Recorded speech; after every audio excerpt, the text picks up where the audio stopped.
Hello and welcome to Civil War Weekly, the podcast that answers the question, what happened this week in the American Civil War? I'm your host, Tim Patrick, and this is episode 212, March 31st to April 6th, 1865. Last week, we wrapped up the actions around Mobile.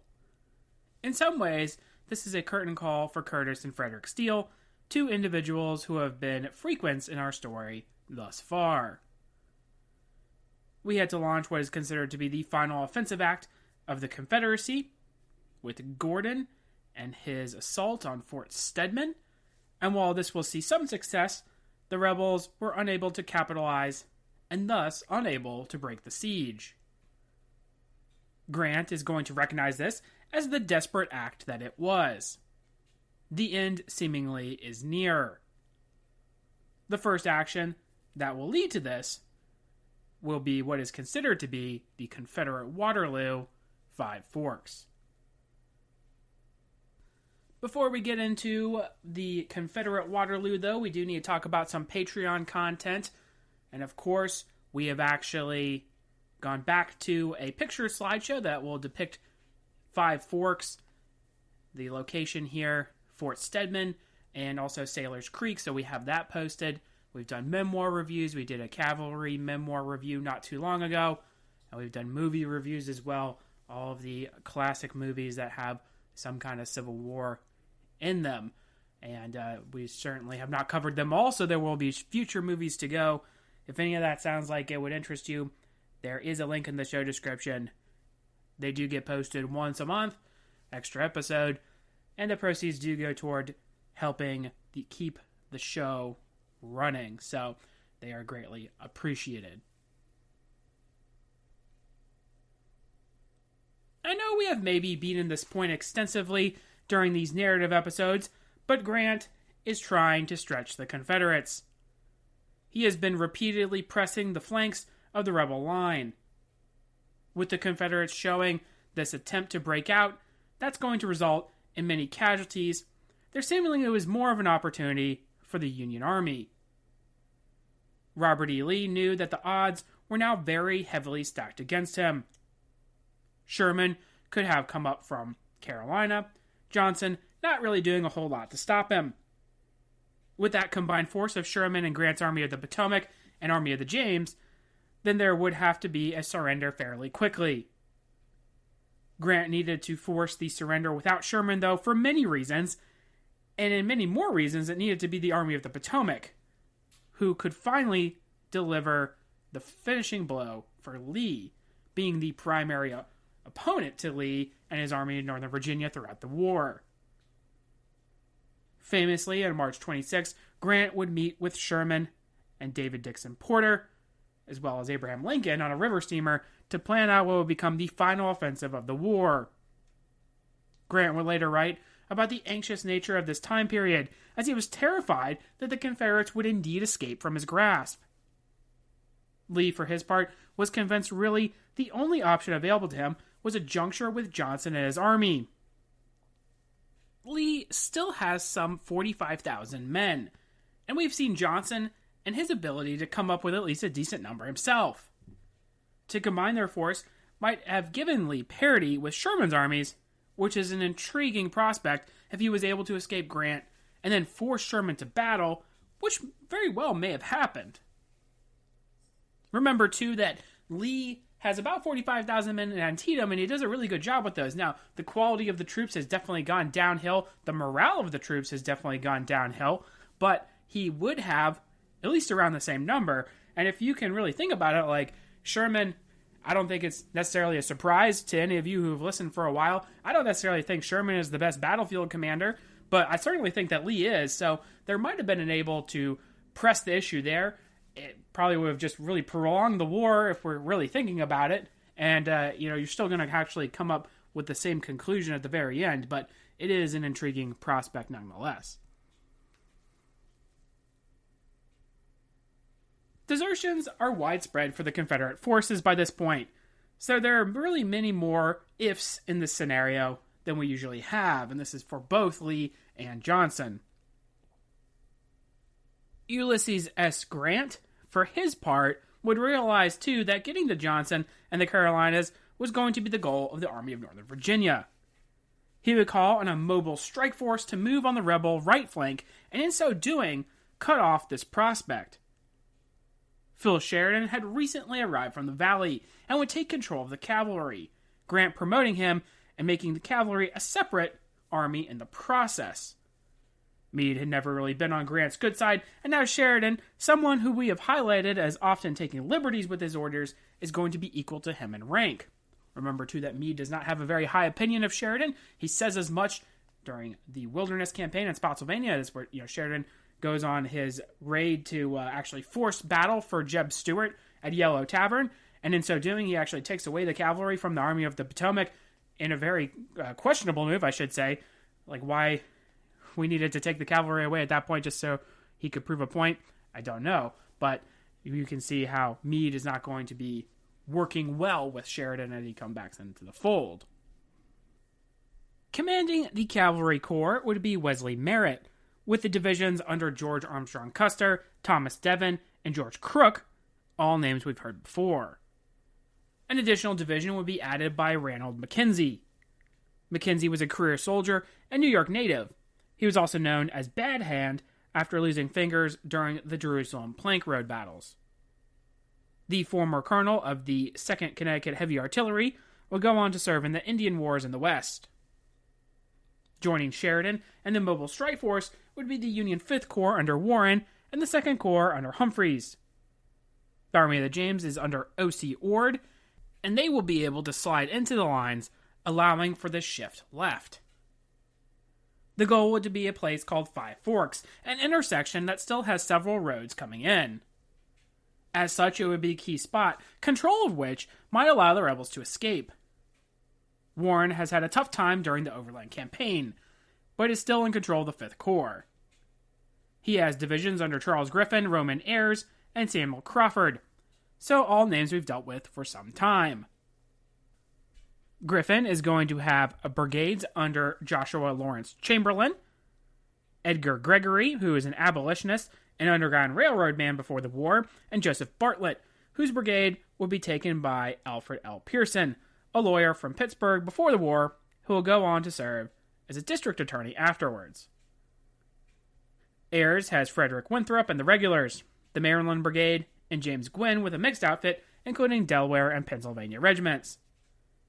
Gwynn was from Ireland and had formerly been the commander of the 118th Pennsylvania, the Corn Exchange Regiment.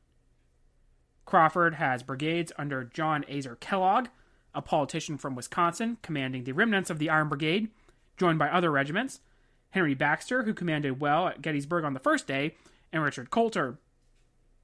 These troops would become the mobile strike force that Grant needed to gain the Forks, and thus put Lee in an even tighter spot. But just as Grant is looking into a mobile force, so too is Lee, adding a mobile defense force of his own upon the suggestion of James Longstreet, who is finally recovering from his wounding at the Wilderness. George Pickett would be tabbed with his entire division of Virginians. He's going to have brigades under George Stewart, Montgomery Corse, Epahunton, and Joseph Mayo. Along with these Virginia units would also be Johnson's division, with Wallace's and Matt Ransom's brigades, and the cavalry under Fitzhugh Lee. While still at a numerical disadvantage, the Confederates were mostly veteran troops, so an able force to maybe check the Federals. Late March would mark the beginning of the operations. Warren's 5th Corps would move on the Lewis Farm in the old Hatter Run vicinity. Led by Chamberlain's brigade, they would make contact with Henry Wise's troops from Johnson's division. Chamberlain would be checked in a potential assault, being personally hit in the chest, a ball that might have proved fatal had it not hit some orders and a pocket mirror. Chamberlain would order up some artillery to stem the Confederate counterattack, solid shot used to rain down branches upon the rebels. Just as it seemed that the rebels might flank the cannon, Griffin would arrive with the rest of the command, pushing back the Confederates. The Union forces actually able to gain the Boynton Plank Road, as the defenders fell back to friendly lines. In the meantime, Sheridan moved in and captured Dinwiddie Courthouse. Remember, this had been the goal from our previous Hatcher's Run battles, so in doing so, he would skirmish with Confederate troops, but Rains would delay the continued offensive operations. George Pickett, meanwhile, would be on the way with his troops, making for the critical road juncture of Five Forks. Lee had met with his officers in the area, including Richard Anderson, whose command occupied parts of these lines. His objective would be to not allow for the turning of the flank, and rightfully so. March 31st would see renewed action. Part of Fitzhugh Lee's command would push on the Union cavalry protecting the approaches to Dinwiddie Courthouse, where Sheridan had made his headquarters. In the meantime, Pickett, with the attached elements of Bushrod Johnson's division, would press on more Federal horsemen. They would see some success pushing back Sheridan's troopers, balling them up, so to speak. The situation would become confusing for Sheridan as it seemed that the detachment from Johnson were in two places at once, dealing with Warren as well. Warren, for his part, still had his men around the Boynton Plank Road. The White Oak Road, running relatively east-west, was beyond this position, this being where the main Confederate line sat. Warren was a little concerned that his flank and connection with Sheridan was tenuous. Therefore, on the 31st, he would wish to perform a reconnaissance on the rebel line. Lee would personally wish to see a trap for the 5th Corps, using Johnson's troops.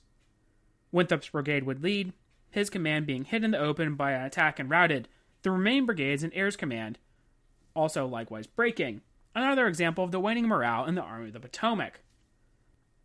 A strong position on a creek called Gravelry Run would deter the Confederates from continuing. Miles's division of the 2nd Corps would counter, and Griffin's division, still intact, would likewise advance. The rebels were pushed all the way to their permanent works beyond the White Oak Road as a result of the pressure.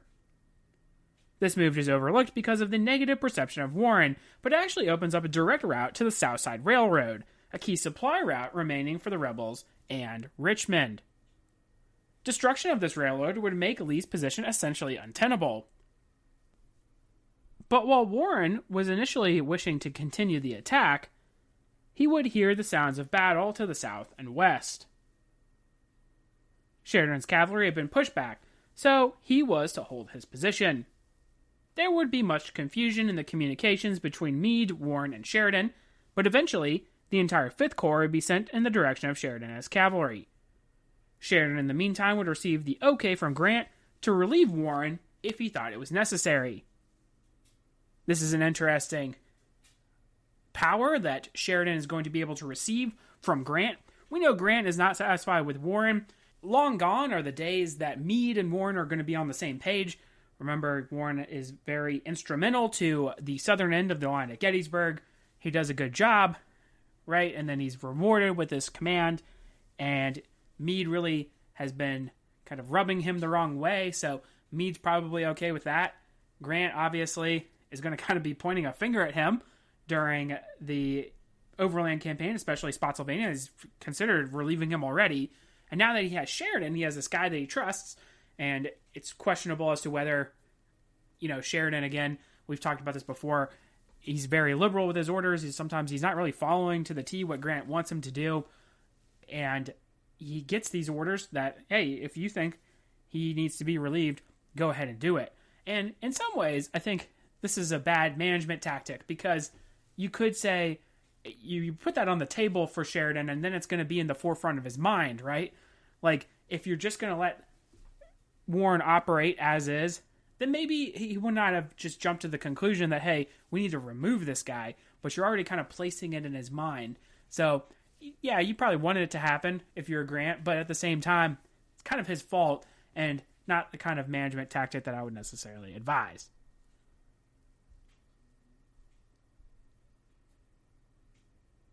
Pickett would later claim to have been ordered there by Lee, but it is questionable he actually received this direction. Lee did send a note to hold the crossroad at all hazards, something Pickett took perhaps literally, as opposed to finding a better position. As it was, though, Pickett and Fitzhugh Lee would be given an invitation by Thomas Rosser, whose command was being held in reserve, to dine, something both officers would accept, a shad bake apparently sounding very nice. Inexplicably, this took them from the main battle line, and in the face of a potential Union attack, and no one was informed where they were going.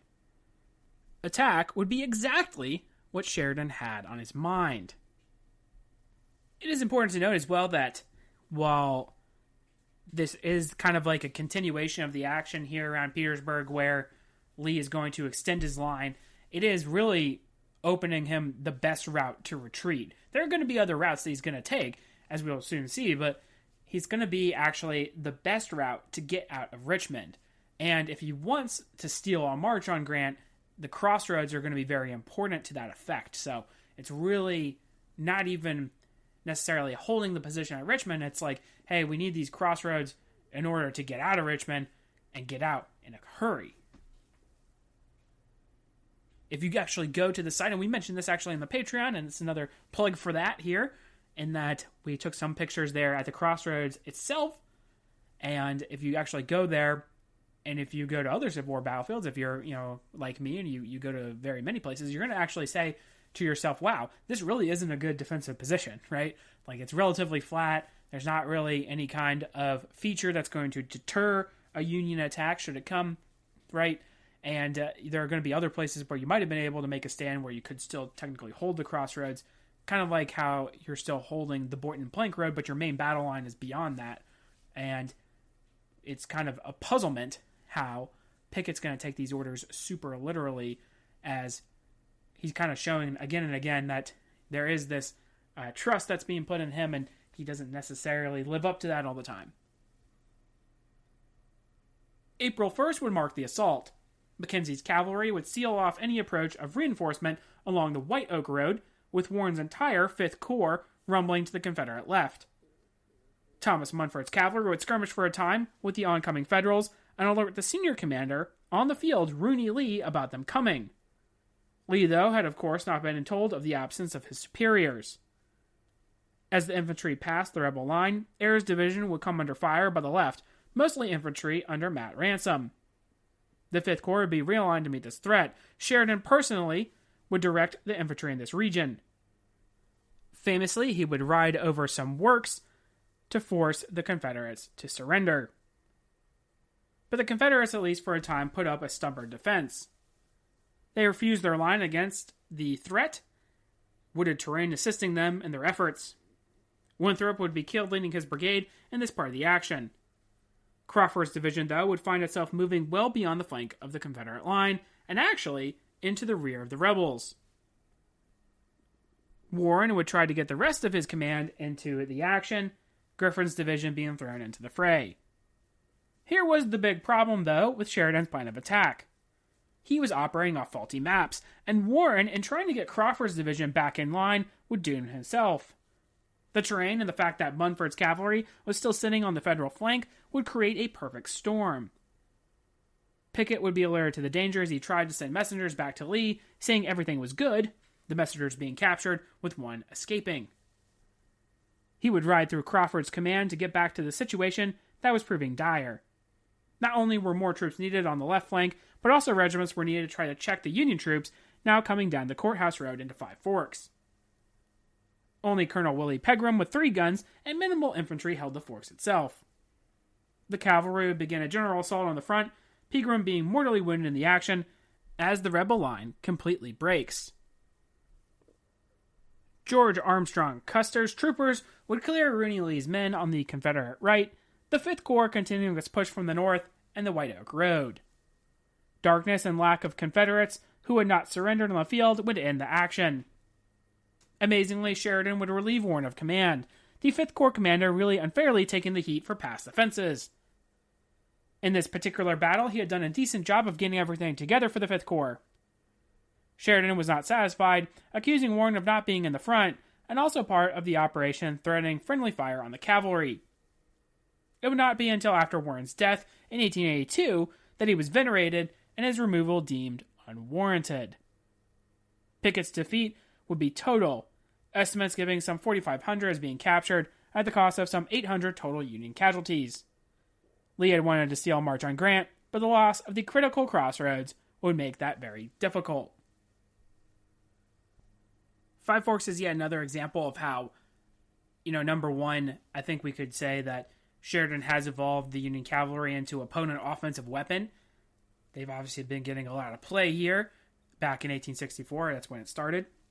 So you can see how the cavalry really is the last remaining probably reliable command left to the Union troops. They've been fairly well trained. They have the advantage in their modern weaponry because they have repeating weapons, Spencers and whatnot, and they're going to be used to their full effect here as we get into 1865.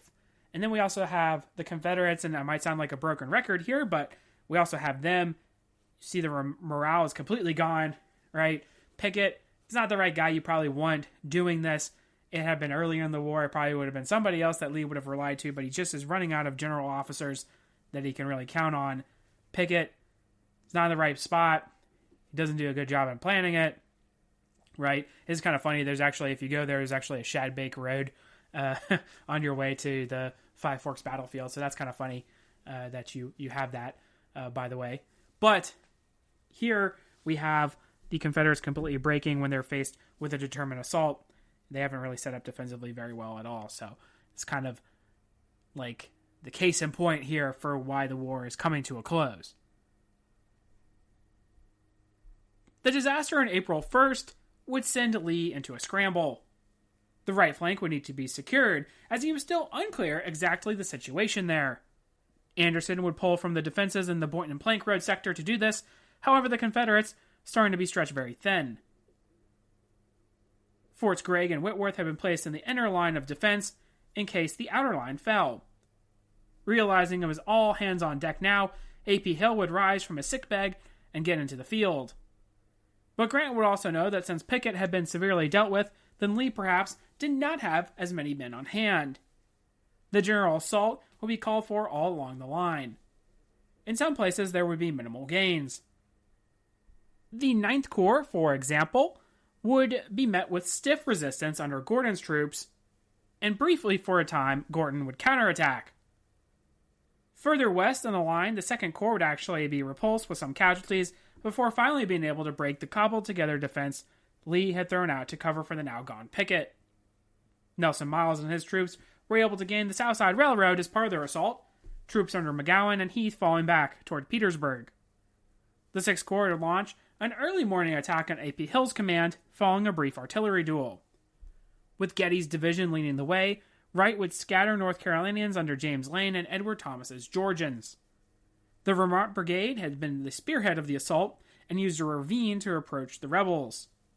Seymour's division and Frank Whedon's would move on the rebels, who would break, many surrendering. There was still some defiance in the rebels. One witnessed riding of the artillery. The brave fellows had fought their guns until their infantry support had been driven off, and the heavy line of bluecoats was now drawing a fatal cordon around the devoted battery. But still the brave cannoneers fought. One defiant fellow, who seemed to be in command, was walking up the parapets around his gun, with hat off and hurling anthems, loud and deep, at the advancing foe, while the air was vocal with the hiss of their bullets. The break would spark some panic amongst the Confederates. While this was still the outer defense line, Lee needed to shore up things until the evening on the 2nd, when his army could be ready to move out. Charles Field and his division from Longstreet's First Corps would be on the way to assist, making for Petersburg. Hill in the early morning had gone to meet with Lee, but rode into the Union troops in the dark. These men would open fire and kill the sickly Hill, whose presence was not really necessary, and against the advice of doctors. Now Hill was a complex individual, and might be worth taking a deeper dive into. He had never really been all that good at corps command, and he had rubbed a lot of people the wrong way. Still, he had shown some sparks at the head of his light division. If we go back to 1862, we can talk about how he does a good job in the 7 days, the peninsula before that, and then the 7 days. He does a good job coming to Lee's assistance at Antietam. In fact, his arrival of his division there actually staves off a potential defeat for Lee, which would have been a total defeat.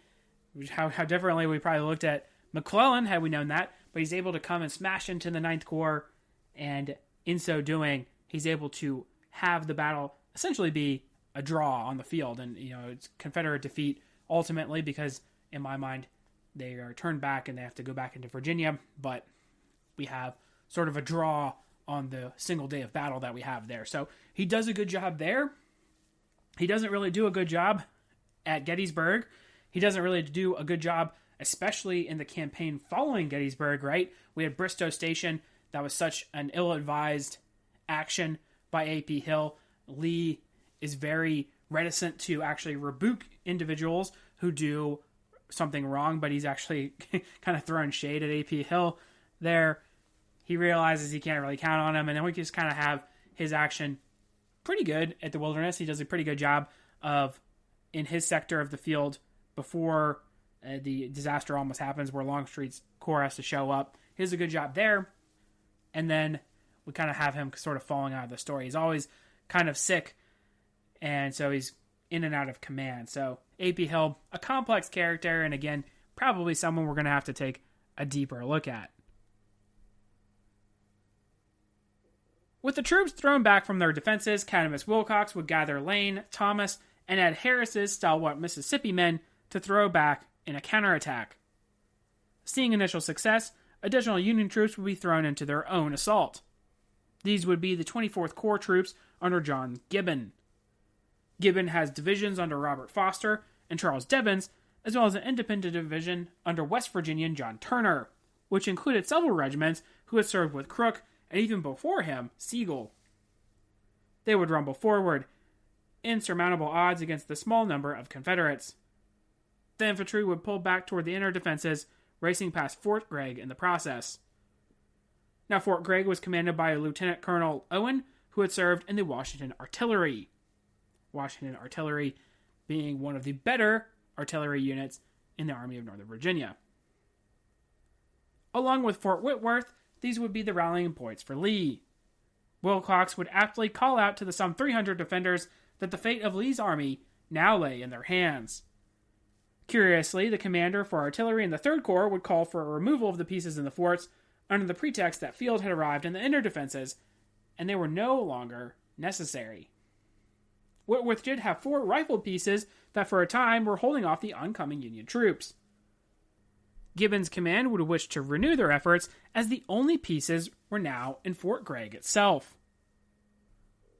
Fort Gregg was a crescent-shaped work with a wide ditch in front. In the rear was a stockade and sally port for the defenders. Foster and Turner would begin to work in around Fort Gregg, attempting to get at the rear. The attackers in the parapet would face stiff resistance. One would write, "As I raised to shoot at a reb to my right, we were only the length of our muskets' barrels apart. Another jumped in the front of me and hastily fired at my head. The charge raked the side of my neck, knocking me senseless, and when I came to my senses a dead man was lying across my back. I rolled him off, picked up my gun, and was again ready for business. Somewhat disfigured, but still in the ring," as the sporting gentry would term it. And another would write, "Our regiment was first in the ditch. The charging column closed on our heels. The ditch being 6 or 8 feet wide and about the same depth, it was impossible for any man to climb it. With the assistance of some of the men, and the aid of my sword, by sticking into the fort, I got on the fort. I was the first man up this part of the fort. I'm not going to claim that I was the first man on the fort.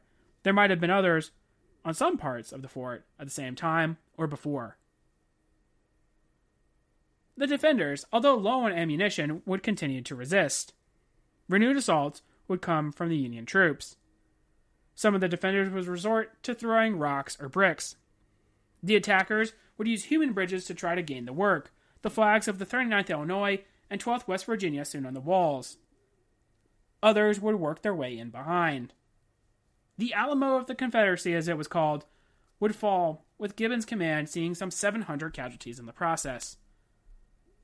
The majority of the 300 defenders would become casualties themselves, with many surrendering, but others refusing. One member of a gun crew, the last one not left killed or wounded, Lawrence Berry, would face a demand to surrender or face death. "Pull and be damned," came the reply as Berry unloaded the last canister at the defenders before himself falling. Fort Gregg had stood long enough, though, for Lee to get Field in position, saving his army from complete destruction, at least for the time being. Some 5,000 Confederates with additional numbers surrendered and would become casualties, compared to 4,000 Union troops in the assault. Following the breakthrough and eventual stabilization, Lee would begin the evacuation.